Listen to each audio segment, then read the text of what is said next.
Mira por encima de tu hombro. Te darás cuenta de que tienes saturado un compañero que te acompaña constantemente. A falta de un nombre mejor, llámalo tu propia muerte. Puedes tener miedo a este visitante o usarlo en tu propio beneficio. De ti depende la elección. Siendo la muerte una propuesta tan eterna y la vida tan increíblemente breve, pregúntate a ti mismo, ¿debo evitar hacer las cosas que realmente quiero hacer? ¿Viviré mi vida como los demás quieren que la viva? Lo más probable es que tus respuestas se puedan resumir en unas pocas palabras. Vive, sé tú mismo, goza, ama. Puedes temer tu propia muerte de forma negativa o usarla para ayudarte a vivir de modo positivo. Escucha al Iván Ilich de Tolstoy mientras espera al gran nivelador, contemplando un pasado completamente dominado por los demás, una vida en la que había desistido de ser dueño de sí mismo a fin de encajar en el sistema. ¿Y si toda mi vida ha sido una equivocación qué? Se le ocurrió que lo que antes le había parecido completamente imposible, especialmente el hecho de que no había vivido como debería haberlo hecho, podría después de todo ser verdad. Se le ocurrió que sus impulsos vitales, reprimidos brutalmente por sí mismo, apenas los había experimentado. Podrían haber sido lo único verdadero y real de su vida y todo lo demás falso. Y sintió que sus obligaciones profesionales y toda la organización de su vida y de su familia, todos sus intereses sociales y oficiales, todo eso podría haber sido falso. Trató de defenderse y justificarse ante sí mismo, y de pronto sintió cuán débil era lo que estaba defendiendo y justificando. No había nada que defender. La próxima vez que tengas que decidir acerca de tu propia vida, que tengas que hacer una elección personal, hazte una pregunta muy importante. ¿Cuánto tiempo voy a estar muerto? Ante esa perspectiva eterna, puedes decidir ahora lo que prefieres, lo que eliges, y dejar a lo que siempre estarán vivos las preocupaciones, los temores, la cuestión de si te lo puedes permitir y la culpabilidad. Si no empiezas a actuar de esta manera, ya puedes formularte la posibilidad concreta de vivir toda tu vida tal como los demás piensan que debería ser. Ciertamente, si tu estancia en la tierra es tan corta, debería ser por lo menos agradable. En pocas palabras, se trata de tu vida, haz con ella lo que tú quieres. El hacerte cargo de ti mismo significa dejar a un lado eternos mitos muy generalizados. A la cabeza de la lista está la noción de lo que la inteligencia se mide por la capacidad de resolver problemas complejos de escribir, leer y computar a ciertos niveles, y de resolver rápidamente ecuaciones abstractas.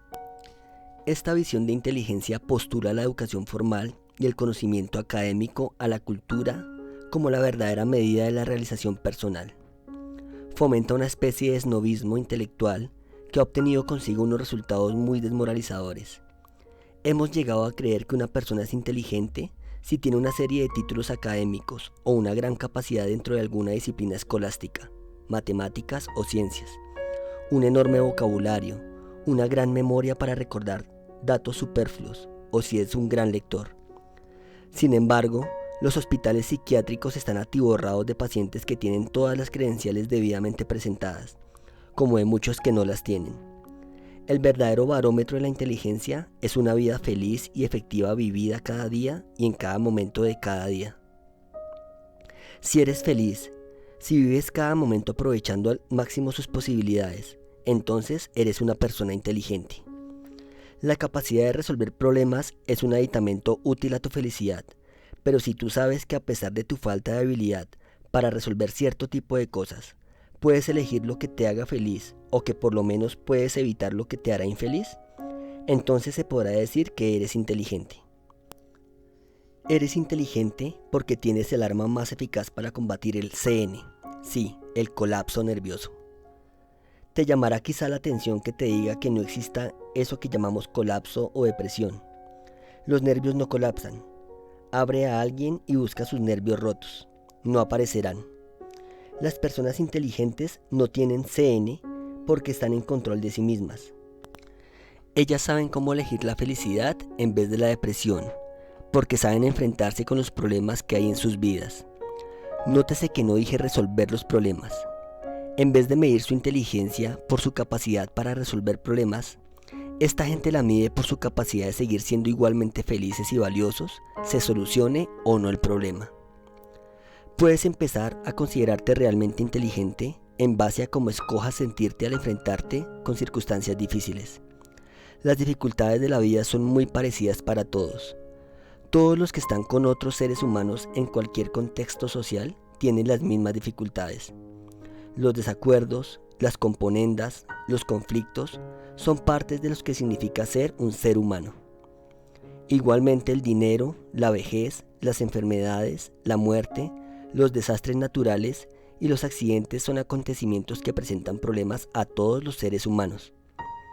Pero mientras algunas personas logran evitar el desaliento que inmoviliza y la infelicidad al enfrentarse con estos hechos, hay otros que se desploman, quedan inertes o sufren un colapso nervioso. Los seres humanos que reconocen los problemas como algo que es parte de la condición humana y no miden la felicidad por la ausencia de problemas, esos son los seres humanos más inteligentes que conocemos, también los más raros y difíciles de encontrar. Aprender a hacerte totalmente cargo de ti mismo implicará un proceso mental completamente nuevo y que puede resultar difícil porque son demasiadas las fuerzas que en nuestra sociedad conspiran contra la responsabilidad individual. Debes confiar en tu capacidad de sentir emocionalmente lo que elijas sentir en cualquier momento dado de tu vida. Este es un concepto radical. Probablemente tú has crecido creyendo que no puedes controlar tus propias emociones, que la ira, el miedo y el odio, al igual que el amor, el éxtasis y la alegría, son cosas que te pasan. Un individuo no controla estas cosas, las acepta. Cuando sucede algún acontecimiento penoso, uno naturalmente siente pena y espera que muy pronto sucederá algo bueno y alegre para poderse sentir bien. Los sentimientos no son simples emociones que te suceden. Los sentimientos son reacciones que eliges retener. Si eres dueño de tus propias emociones, si las controlas, no tendrás que escoger reacciones de tu autoderrota. Cuando aprendas que puedes sentir lo que prefieres o eliges sentir, empezarás a encaminarte por la verdadera senda de la inteligencia. Una senda que no tiene caminos laterales que te lleven hacia el CN o la ADN. Esta senda es nueva porque tú considerarás a una emoción dada como una opción y no como una condición de la vida. Este es el meollo y el alma misma de la libertad personal. Con la lógica se puede atacar el mito del no estar a cargo o en control de las propias emociones, por medio de un simple silogismo, una formulación lógica en la que se tiene una premisa mayor, una premisa menor y una conclusión que se basa en un acuerdo entre las dos premisas. Puedes empezar el proceso de estar a cargo de ti mismo, tanto mental como emocionalmente. Premisa principal: Aristóteles es un hombre. Premisa menor: todos los hombres tienen pelo facial. Conclusión: Aristóteles tiene pelo facial. Este era un ejemplo de lógico silogismo. Ahora vamos a mirar un ejemplo de silogismo ilógico. Premisa mayor: Aristóteles tiene pelo en la cara. Premisa menor: todos los hombres tienen pelo en la cara. Conclusión: Aristóteles es un hombre. Está muy claro que cuando recurres a la lógica debes tener cuidado de que las premisas mayor y menor estén de acuerdo. En el segundo ejemplo, Aristóteles podría ser un mono o un topo. He aquí un ejercicio lógico que puede descartar para siempre la noción de que tú no puedes hacerte cargo de tu propio universo emocional. Premisa mayor: yo puedo controlar mis pensamientos. Premisa menor: mis sentimientos provienen de mis pensamientos. Conclusión: yo puedo controlar mis sentimientos. La premisa mayor está clara. Tienes el poder de pensar lo que se te ocurra. Si se te ocurre algo de improviso, algo que tú eligiste poner en tu cabeza, aunque no sepas por qué lo hiciste, aún tienes el poder de hacerlo desaparecer y por tanto sigues controlando tu universo mental. Yo te puedo decir, piensa en un antílope color rosa y tú lo puedes volver verde o convertirlo en un jabalí. O puedes pensar simplemente en cualquier otra cosa que quieras. Solo tú puedes controlar lo que entra en tu cabeza como un pensamiento. Si tú no crees en esto, contesta simplemente esta pregunta. Si no eres tú el que controla tus pensamientos, ¿quién los controla? ¿Es acaso tu cónyuge o tu jefe o tu madre? Y si son ellos los que controlan lo que tú piensas, Entonces mándalos a ellos a que se hagan un tratamiento psicoterapéutico y tú mejorarás inmediatamente. Pero tú sabes que no es así. Tú y solo tú puedes controlar tu aparato pensante, fuera de casos extremos de lavado de cerebro o experimentos de condicionamiento que no forman parte de tu vida. Tus pensamientos son tuyos, exclusivamente tuyos, para hacer con ellos los que quieras, conservarlos, cambiarlos, compartirlos o contemplarlos. Ninguna otra persona puede meterse dentro de tu cabeza y tener tus pensamientos como tú los experimentas. Eres tú quien controla realmente tus pensamientos y tu cerebro es tuyo propio y puedes usarlo como quieras y determines. Tu premisa menor no es discutible si examinas las pruebas históricas y empleas tu sentido común. No puedes tener un sentimiento sin antes haber experimentado un pensamiento. Sin el cerebro desaparece tu capacidad de sentir. Un sentimiento es una reacción física o un pensamiento. Si lloras o te sonrojas o te late más fuerte el corazón o te sucede cualquiera de las posibles reacciones emocionales de la interminable lista de posibilidades, quiere decir que primero has recibido una señal desde el centro del pensamiento. Cuando el centro del pensamiento de tu mente está dañado o ha sufrido un cortocircuito, no sientes emociones, no puedes sentirlas. Con cierto tipo de lesiones en el cerebro, no se siente ni el dolor físico. Literalmente tu mano puede quedar completamente achicharrada y frita y tú no sentir ninguna sensación de dolor. Tú sabes que no puedes neutralizar tu centro del pensamiento y al mismo tiempo experimentar cualquier sensación en tu cuerpo. No es posible. Así tu premisa menor se apoya en una verdad. Todas tus sensaciones te llegan precedidas por un pensamiento y sin la función del cerebro no puedes experimentar sensaciones. La conclusión del silogismo es también ineludible. Si tú controlas tus pensamientos y tus sensaciones y sentimientos provienen de tus pensamientos, entonces eres capaz de controlar tus propios sentimientos y sensaciones. Y puedes controlar tus sentimientos elaborando los pensamientos que los precedieron. Para simplificar podemos decir que tú crees que son las cosas o la gente los que te hacen infeliz, pero eso no es correcto. Eres tú el responsable de tu desgracia, porque son tus pensamientos respecto a las cosas y a la gente que hay en tu vida los que te hacen infeliz. Para llegar a ser una persona libre y sana, tienes que aprender a pensar de forma diferente. Cuando hayas logrado modificar tus pensamientos, entonces empezarán a surgir tus nuevos sentimientos y habrás dado el primer paso en el camino hacia la libertad personal. Consideremos el silogismo de una manera más personal, tomando el caso de Cal, un joven ejecutivo que se pasa la mayor parte del tiempo preocupado y sufriendo porque su jefe piensa que es tonto. Cal es muy infeliz porque su jefe tiene una opinión muy pobre de él. Pero si Cal no supiera que su jefe piensa que él es tonto, ¿sería igualmente infeliz? Por supuesto que no. ¿Cómo podría sentirse desgraciado por algo que ignora? O sea que lo que cree o deja de creer su jefe no es lo que lo hace infeliz. Lo que Cal cree es lo que lo hace infeliz. Más aún, Cal es responsable de su propia infelicidad al convencerse a sí mismo de que lo que la otra persona piensa es más importante que lo que él mismo piensa. Esta misma lógica es aplicable a todos los acontecimientos, cosas y puntos de vista de las personas.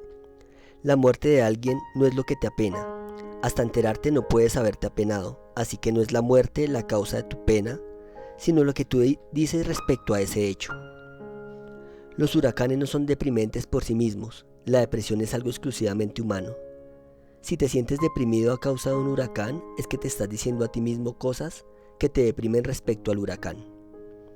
Esto no quiere decir que te debas engañar diciéndote cosas que te hagan disfrutar del huracán, sino que más bien te preguntes a ti mismo, ¿por qué voy a escoger la depresión? ¿Acaso deprimirme me ayudará a enfrentarme con el hecho del huracán de una manera más eficiente? Has crecido y te has desarrollado en un ambiente cultural que te ha enseñado que no eres responsable de tus sentimientos y sensaciones, aunque la verdad silogística te demuestre que siempre lo fuiste. Has aprendido una cantidad de dichos para defenderte del hecho de que eres tú el que controla tus sentimientos. He aquí una pequeña lista de frases hechas que has usado una y otra vez. Examina los mensajes que envían estas frases. Me ofendes. Me haces sentir mal. No puedo evitar sentir lo que siento. Simplemente estoy enfadado, no me pides que te explique por qué. Esa persona me enferma. Tengo miedo a las alturas. Me avergüenzas. Me acelero cuando ella está cerca de mí. Me haces hacer el tonto en público. Esta lista podría seguir interminablemente. Cada frase contiene dentro de sí misma un mensaje que anuncia que no eres responsable de lo que sientes.